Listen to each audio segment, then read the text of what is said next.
So as Alex mentioned, while this loads, today we are talking education. I would like to take the next 45 minutes to talk about the history of K-12 public education.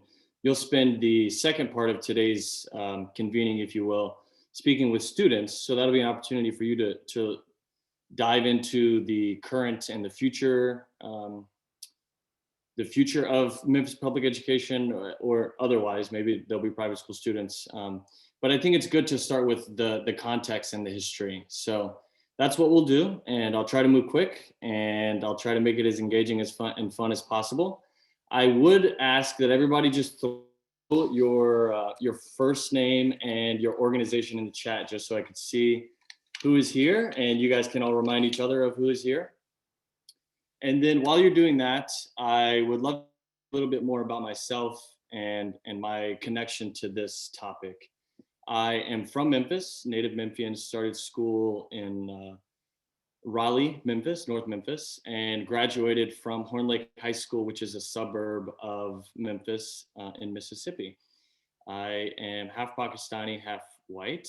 I taught for 4 years in high schools in Mississippi and Texas, specifically in low-income Black and Brown communities.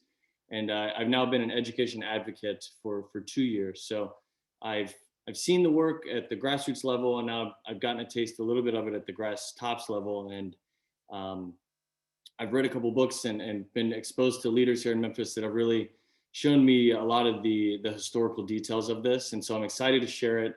I do welcome and encourage your input and opinions on these topics. This is a very, very important topic, and it's a contentious topic, and there's a lot that we can all say and learn from each other on this topic. So I'm excited. I hope that you guys enjoy, and please do throw questions in the chat or raise your hand, or however you guys do it at LM. Just do that, and we can talk. So I am a classroom teacher, so I always start with a learning objective. That's just what I've been trained to do. I'd love to have someone read it, and I'll just pick someone from the group. How about Jerome from LSAC? Could you just read our learning objective for today, please? Absolutely. It reads, the participant will be able, one, to identify 6 landmarks, events in the history of Memphis K-12 public education, 2, to explain the through line that summarizes the story of public education in Memphis and past and present, and 3, to justify new approach to increasing student achievement in Memphis's most underserved schools. Thank you, sir. You're welcome. So that's what we plan to do today. And one of my goals is to neatly package this idea of this call to action that I'll make at the end. Hopefully through all of the slides and the discussion, we have a neatly packaged call to action that makes a lot of sense. So moving forward, I'd love to ground ourselves in some terms so that we are all speaking and thinking the same language. These are all things that you read on a daily basis. Maybe you've seen the formal definition and studied it in school, or maybe you've heard it in a DEI course at work. But these are things that I'd like to just ground ourselves in so that we're all speaking the same language and thinking the same things. And if you have a pen and paper, or you can just mentally note it, these 5 words I'd like for you to be able to recall later. As we're going through the slides, and we'll go through about 10 more slides here, the 6 landmark slides, I'd like to just ask you which of these 5 terms come to mind for each of those landmarks. So that you can just throw those in the chat as we go through. And I don't know if it would be necessary to read these, but I'll give you a couple more seconds here to just read and soak this information in, and then we'll move forward.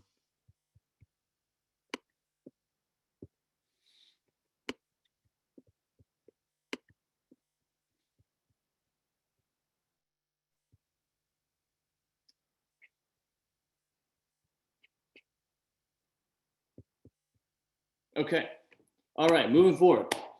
Landmark 1. Memphis, the city of Memphis was founded in 1819.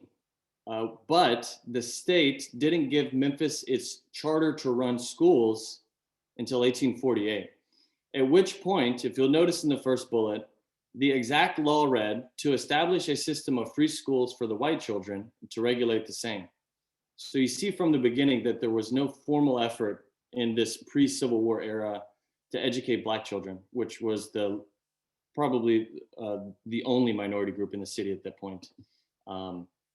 So the educational debt accrued in the Black community started all the way back at this point. And keep in mind, as I said, pre-Civil War, slavery was still legal in the South, and you see some of those debts that we talked about before already coming into play. Another less relevant to today's conversation, but another note here, in that original period, the male teachers were listed to be paid twice what female teachers were. So this idea of gender inequity and the pay gap between men and women, you can see it reinforced in history. And the third bullet here, I put that in to begin the conversation and thinking about the relationship between the municipalities of Shelby County and the city of Memphis. And so the relationship between Memphis and the other municipalities in our county have a long history of working with each other to appropriate funds to do the important work of educating children and other things. And so in the chat here, if you could, let's just take a couple seconds. You can unmute yourself, or you can put it in the chat. I'd love to hear which of those 5 terms come to mind, and if you have any thoughts about this first landmark.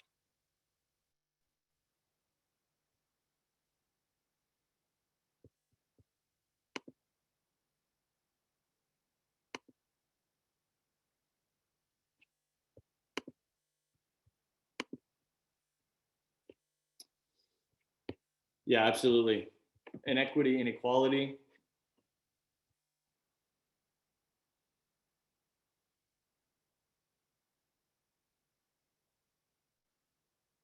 Right. You guys nailed it. And really, the difference in my mind between inequality and equity is, I don't know if I'm going to be able to explain this succinctly, but what to say is, I think this might qualify as inequality because there was no attempt to educate the minority children in the city at this time. So inequity would maybe mean the teacher pay gap because they're paying women less. But in this case, it's just blatant inequality. And inequity is obviously at play here as well. Thank you for participating in that. Let's jump to the next slide. Reconstruction. Reconstruction is the point of American history after the Civil War. It lasted about 8 years, and it was the point where the South was rebuilt as part of the Union. And Black folks were brought into American society. So in 1870, the first census that included formerly enslaved people was conducted, and it found that only 20% of the African American community at the time was literate, and only 10% of Southern African Americans were attending school at the time. So the educational debt was reducing, but obviously still very present. And these second 2 bullets were, I think, an optimistic point for me, is that the first formal efforts to educate folks within the African American community were led by Americans through former Union soldiers and formerly enslaved African Americans. And that was made possible through the creation of the Freedmen's Bureau, which were federally mandated neighborhoods within southern cities where formerly enslaved people could go and build a life for themselves, which is where Black schools were first built. So you see the effort beginning in the post-Civil War era to provide high quality public education to Black children, but that wasn't the case up until the Civil War. And as we can see, there was an inequity in that effort through the Reconstruction and really through today. So many of you have probably heard the phrase separate but equal. That was the legal precedent for schools in this period. It was expected for schools to educate children of different colors separately. And there's an 1896 US Supreme Court law case that sets the legal precedent for the separate but equal. And this last piece here. Additionally, the ruling said that states were not required to supply a Black school in every school district, as it was not unreasonable to expect Blacks to move where one was available. This idea of inequity is continuing to be true. If you were a Black Memphian and you didn't have a school in your neighborhood, the expectation was for you to move to an area where you could find one. So inequity is clear, and the debt is still being paid back. So moving past this is landmark 2. We mentioned inequity and inequality, and I want to talk about next this landmark case of Brown v. Board. So Brown v. Board is a case that many of you have probably heard of. It was the case that forced integration to the conversation, and so integrated schools became part of the national conversation, and the precedent of separate but equal was no more. Enter left stage de jure de facto segregation. So to define those two topics, de jure would be by law, de facto would be by fact. And so de jure is like, is there a legal mandate for segregation? And de facto is it by fact segregation? Is it by choice, essentially? And so that is, I think, part of the conversation in today's Memphis politics and conversation is, are schools segregated now by choice or by legislation? And that really complicated the issue. And integration was very difficult in Memphis, and you still see the after effects today. In many ways, it was combated from leaders in Memphis City schools. It took them 7 years before they actually integrated the first grade class of 13 Black students were able to enter a formerly white institution in 1961. And the slow faucet drip integration efforts went from there. Busing was a big part of it. It was characterized as just a slow nominal effort to integrate schools. And due to these busing efforts, we saw a huge change in the Memphis population. And so that change in the Memphis population is what is added to these inequities that we see in Memphis today. Many of you have heard the phrase white flight. In Memphis, we often talk about annexation, suburbanization. The next slide, I'll talk a little bit about what happened after Brown v. Board that caused the city, the racial makeup of our city to completely change in a 10-decade period. And so I'll let you sit with this data for a minute or two, but I want you guys to think about the Brown v. Board ruling, the forced integration starting in 1961, and then the population patterns and changes in Shelby County and the city of Memphis. So notice in the black table here, the black table is Shelby County, not including Memphis. So that would be all the municipalities. I'm going to go on mute, and I'd like to just have a conversation for a minute about what you guys are seeing. So please, when you find something interesting, just come off mute and let's talk a little bit.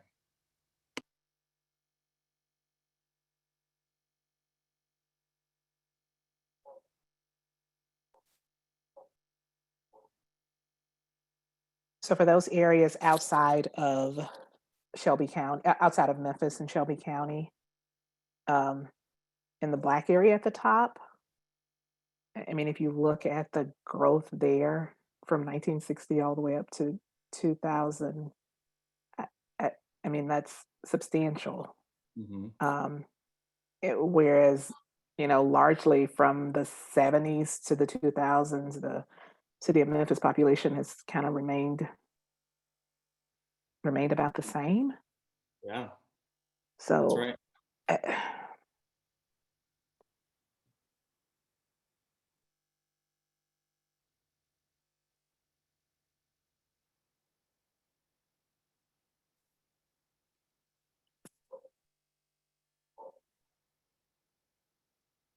Yeah, I would say the white flight is very evident in the chart.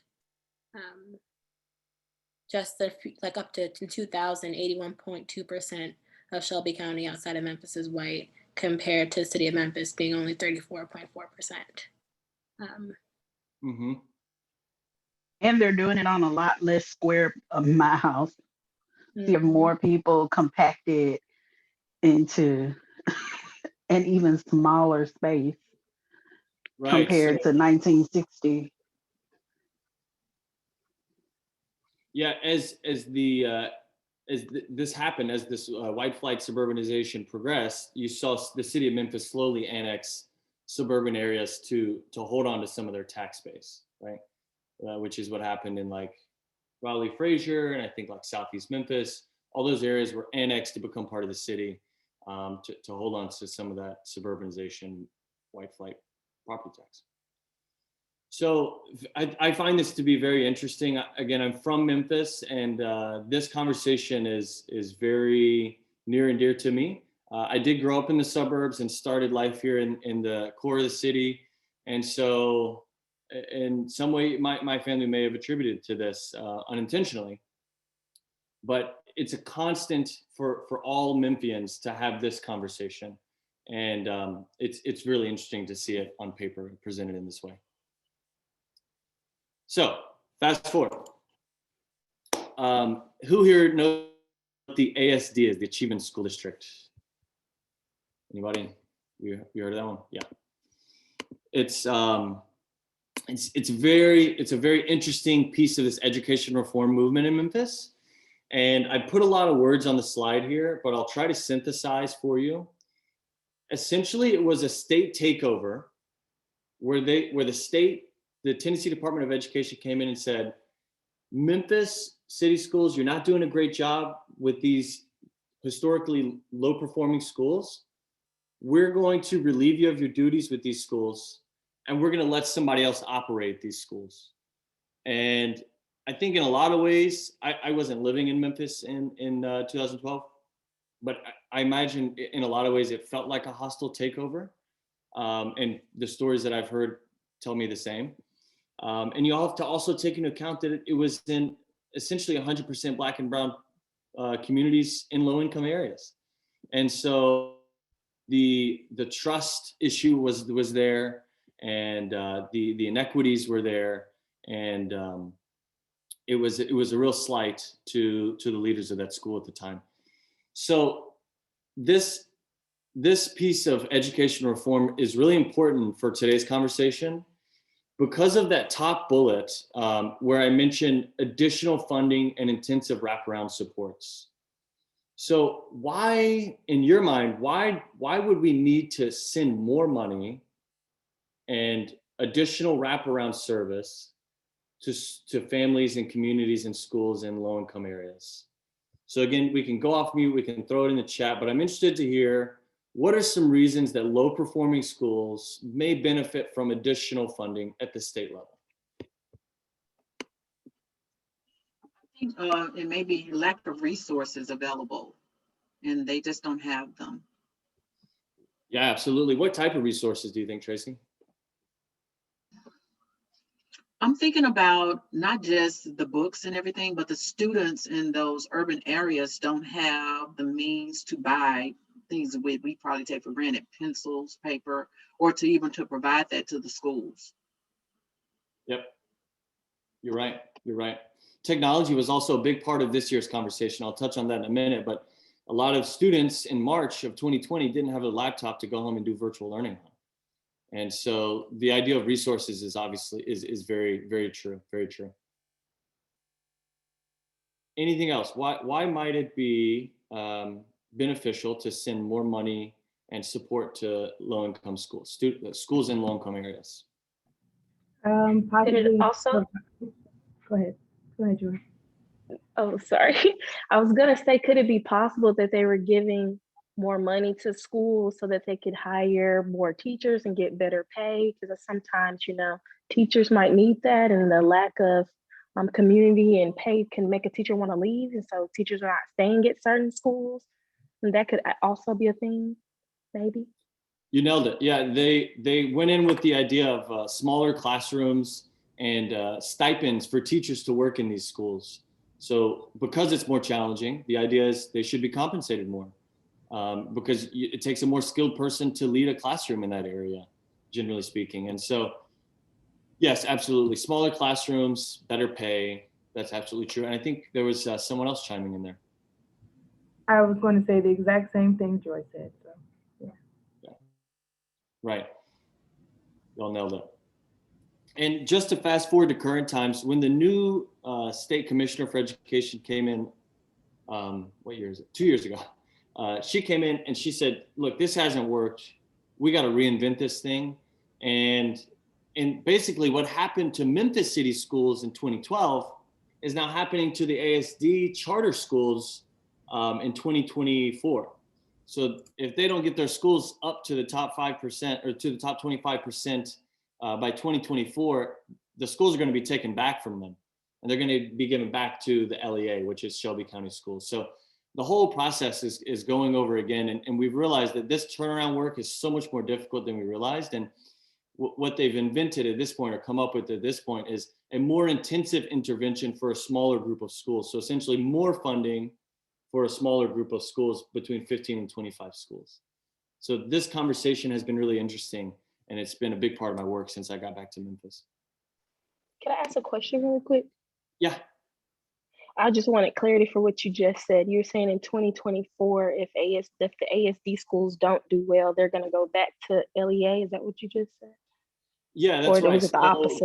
Okay. No, so you're right. So Green Dot, Libertas, Promise, Spring Hill, Memphis Scholars, all these ASD achievement school district schools will go back to Shelby County Schools, who is their local education agency. They will go back to Shelby County Schools, who will become operator. So instead of being Green Dot and instead of being Memphis Scholars, they're going to go back. The only way that a current ASD school can avoid that is if they're approved for a new charter with Shelby County Schools, which isn't going to happen because Shelby County Schools only accepts high-performing charters. And these schools, because they're in low-performing areas, they're not going to have the student test scores to get a new Shelby County Schools authorization. We're kind of getting into the weeds here. And it's unlikely that they're going to keep their charter. That's what I should say. It's very unlikely. So you guys mentioned all of these things here. Less access to high-quality early childhood. They have less of their needs met on Maslow's hierarchy of needs. Their needs are lower on the triangle. And students from low-income households are more likely to have high levels of stress, which reduces cognitive function. And they're also more likely, statistically speaking, to miss school for transportation or illness-related issues. These are all reasons that low-income schools or schools serving low-income students should be equipped with better funding and better resources. Merger demerger. So another very interesting piece of Memphis educational history. Many of you lived here for this. Many of you probably have very unique opinions of this because there are 1,000 perspectives of this. As many Memphians as there are perspectives and implications for this decision.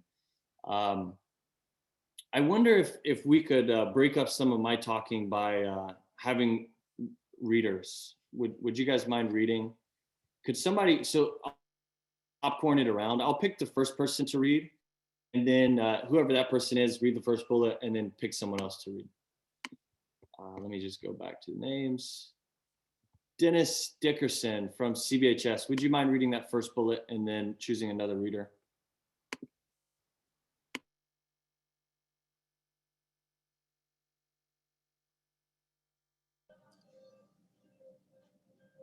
Dennis had to drop off for just a second. He said he will be right back. So do you mind choosing somebody else? Candace, can you jump in for him? Yeah, absolutely. So in 2013, there were only 2 school districts in Shelby County, Memphis City Schools. There were only 2 school districts, Memphis City Schools and Shelby County Schools. And I will kick it over to Erica.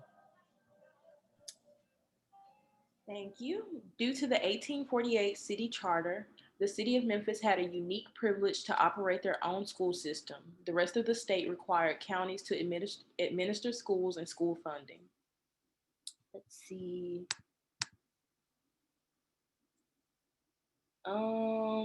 Tracy. Okay.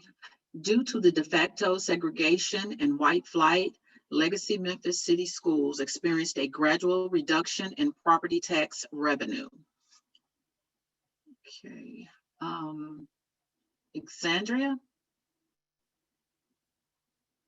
In 2013, Legacy Memphis City Schools withdrew their distinct school charter, which obligated Legacy Shelby County Schools to consume the schools in Memphis proper, build a representative school board, and essentially reintegrate schools after years of de facto segregation. Popcorn to Juliana. The 4-year chess match between Legacy Memphis City Schools and suburban Memphis education leaders ended in 2014 when the Tennessee State Legislature created a law allowing any municipality with more than 1,500 students to secede from the larger district and create their own school district. And I will popcorn it to Carrie. In 2021, as a result of the 2014 law change, there are 7 school districts in Shelby County. Each school district collects tax revenue based on local property taxes and invests solely in their district. This was seen as another slight towards Memphis Black students and communities as they continue to push for more equitable educational opportunities.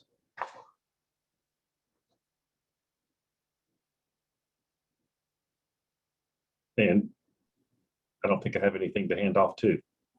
Oh, I'm here. Thanks. All right. Thank you so much.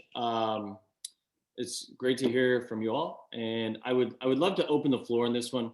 Again, I didn't live here in 13, but I'm interested to hear your take on this, as this is more relevant and less historical, more recent. So I'll open the floor and then we'll move on to the next slide. So where were y'all's heads at with the merger, demerger? What do you talk about at the dinner table? What does your uncle say about it? What do you guys think about merger, demerger? Because it's a very hot topic. I'll start. I was here in 13, 14, and that had 2 children that were in school in municipality schools. And at the time, I think when this all transpired, it had a very, very negative, it gave a negative view of what was actually going on, because the perception was that the reason for the less interest in merging from the Shelby County school or suburban standpoint was because they just did not want anything to do with Memphis City School, not for the best reasons, but to save themselves, if that makes sense. So it just gave a really bad perception of unity and joining together for the greater good, to ensure that every child had the same chance to succeed educationally. And that's just talk or kind of what you heard, so to speak. No, yeah, I've heard people say that when they tell this story. Is there another perspective? Just to piggyback on what Tracy said, I think at the time I graduated high school in 2010, so this happened after I left, but it had a negative impact, and I think that, of course, everybody kind of subliminally thought that it was rooted in racism, the way the Shelby County school system responded, and that the fact that their response was to create their own school systems in a lot of cases instead of just going with the merger. So it kind of showed that it didn't even make a difference, because if you live in certain areas or if you have access to certain things, then you could just do your own thing and still have access to more. And so I think that was the whole idea around it, as well as I know there was like specifically like a lot of the kids who were in the zone where Southwind is now, they would have gone to like Germantown. And I know that the idea was that they specifically built that school so that like African-American students would have a school to go to and they wouldn't go to the school in the suburbs. So it's like a lot of, I don't know, like things that weren't said in like those meetings, but that people thought. Yeah, you guys are nailing it. All right, I'll pause this. Go ahead, please, one more. Oh, yeah, I was here at the time. I my son was in Germantown schools, Mhm. and I went to a lot of the education meetings in Germantown, Mhm. and a lot of the argument that I would hear at the time was, well, Memphis ran their schools into the ground. Why should we let them do it in Germantown? And eventually I would just stop going to the meetings because it was kind of like listening to a political debate on a hot topic where you just like, wow, this is Mhm. toxic. I'm done. And you just kind of, a lot of people just kind of checked out after a little while and said, well, we'll see what happens. Yeah. Yeah, I it's can probably not imagine. the right response, but it's what a lot of us did. Right. Well, thanks for sharing, guys. Like I said, a very interesting piece of Memphis public education history, and something we'll continue to talk about and probably see the implications of. One trivial fact with this, one interesting piece. So it was a state legislature vote that created the law so that municipalities could create their own school districts.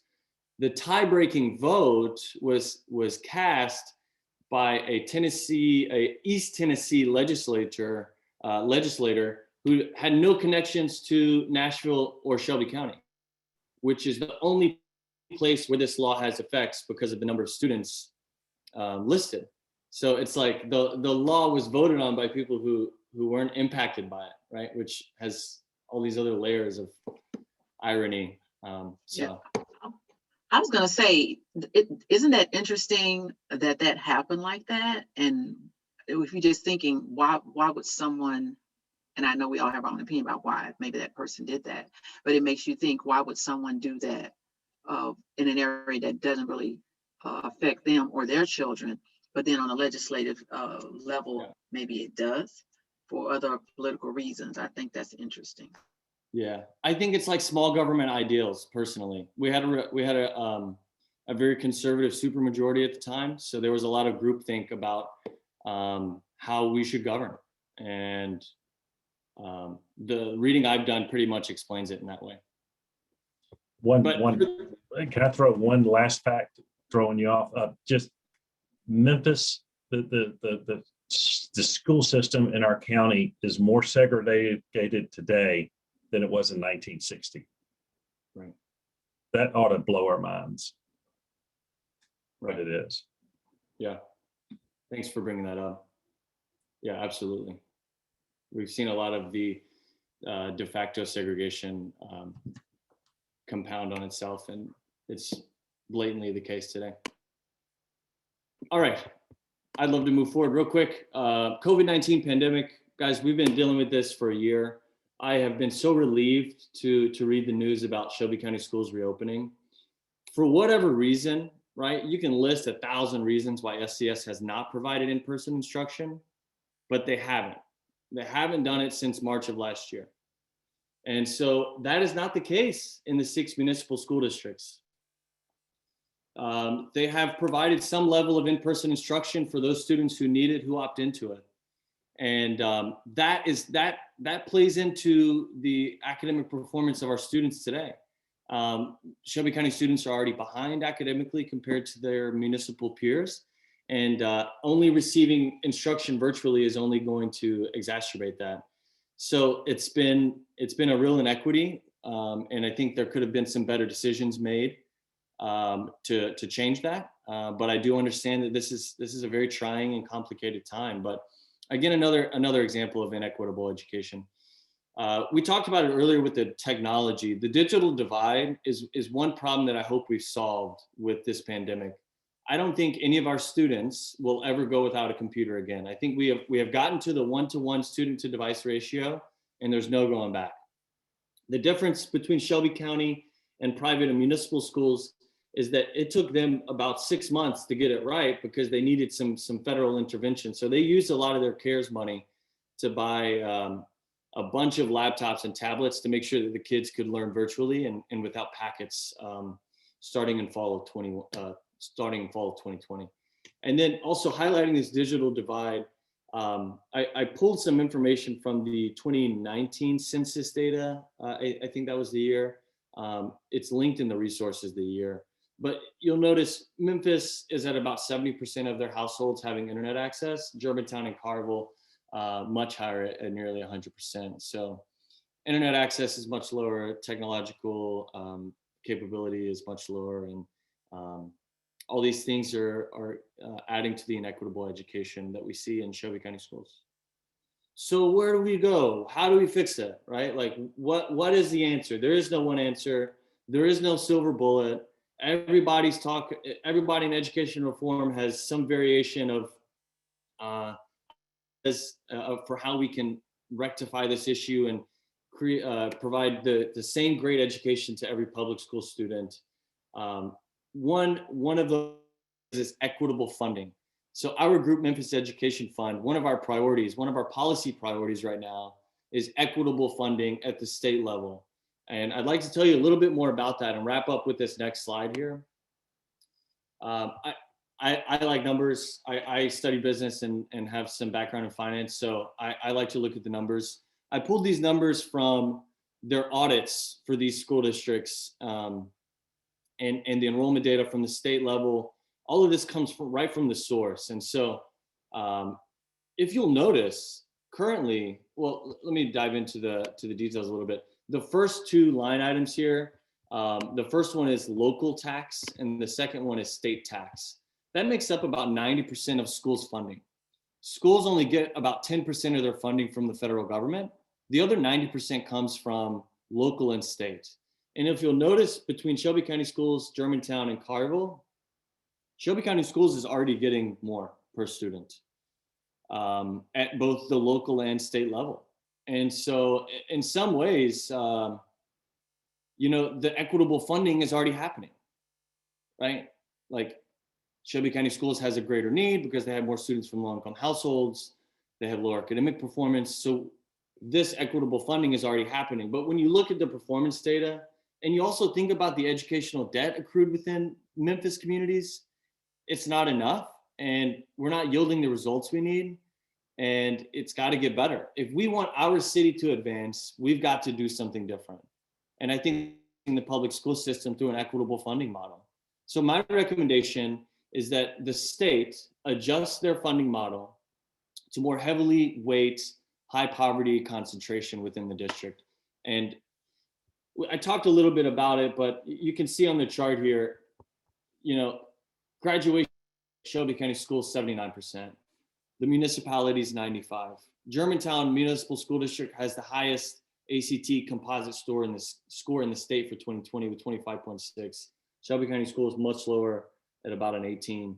So the academic performance is not there, and we've got to do something as a city to fix it. And so I think at the state level, if we were to change the funding model, and I got this from a site that studies these types of things, the state funding model would change in this way if we were to weight poverty concentration just a little bit differently. And so you see the federal and local money coming to Germantown and Carville wouldn't change. It would just be the state level. You'd see a reduction in Germantown and Carville schools and an increase in Shelby County schools. And my whole vision for this, my whole idea is kids in Carville should say, Mom, I want to go to Southwind, or I don't want to go to Carville High School. I want to go to Southwind because they have a cool STEM program. Or I want to go to Treadwell because they have the arts program that I've been wanting to go to. It needs to be an attractive option to go from Carville schools to Shelby County schools, and it's not the case currently. And it's a great injustice to our community, and we've seen the effects of it play out. And this is something that I feel like no matter your stance on how to fix other issues in society, I think this is something we can all do. So I'll wrap up here with this is not siloed. There's intersection upon intersection for education. Education gets a lot of the blame. It carries a lot of the burden in society. Housing, and there's the economic implications, and there's social issues. There are 1,000 other things that intersect with this, and we're not blaming any certain community on either side of the conversation. But I do think we're at a point in Memphis's history now where we can really be honest with ourselves about what has happened, and find a way to move forward that makes sense for everybody.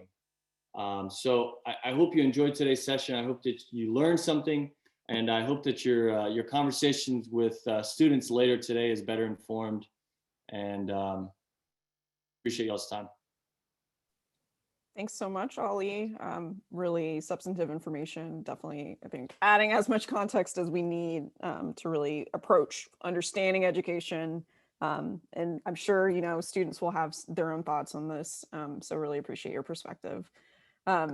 We have maybe like a minute or two for questions. If there's anything, comments, questions that folks have that you didn't get a chance to drop in the chat or speak out loud while Ali was presenting. So feel free to either come off mute or drop those in the chat right now. Yeah, I had a question, Ali. On that last slide, how do you decrease state funding in Collierville and Germantown and fix the city funding? I mean, their overall spends per student would have to go down, which would, something's got to give in their, I agree with the state spending change, but how do they not have to increase local property taxes to pay for the difference? So the property taxes, you raise a good question. I guess outside of their capital and overhead expenses, the other things would have to change, right? Like Carville High School has a great robotics program. They have great arts programs. That's not the case at Treadwell. That's not the case at Booker T. Washington. They don't have those programs, right? So it would be an equitable landscape where the resources that are would manifest themselves in the programs and the education provided. It would be a huge cutback, and I think there would be a lot of hard conversations had from the budgetary perspective. But you raise a good point, and you may see an increase in property tax in certain areas where it can happen, right? An affluent area may say, okay, well, we can cover that gap, whereas a lower middle class area that's just slightly doing better than Shelby County schools might really bear the burden. So there are a lot of implications here. It's not an easy fix. Thank you. Question, Carrie. Anybody else have any questions? And you'll have access to the slides. I'm sorry, go ahead, Tracy.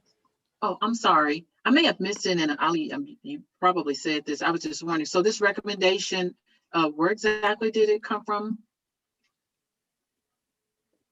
Like which organization or which yes. site? So I'm just wondering what study or something that may have provided the information for them to come up with this recommendation. Alex is going to share this deck on the last one here, on the last slide of resources. This shiny, they study this. So they build these models, these funding models for this purpose, so that we can all talk about at the state level how we can better provide an equitable education. And I should mention that this is already happening in some effect. That's why we see what we saw. But I think just more has got to be done in a smart way. As Carrie mentioned, it's got to be intentional so that there's as few losers as possible. Awesome. Thank you. Any more questions? And if not, I have one, and you might have mentioned it, Ali, so I'm sorry. But I mean, obviously on this site, you're giving folks a place to do further research and to become a part of the community that's interested in this topic. Are there any other resources that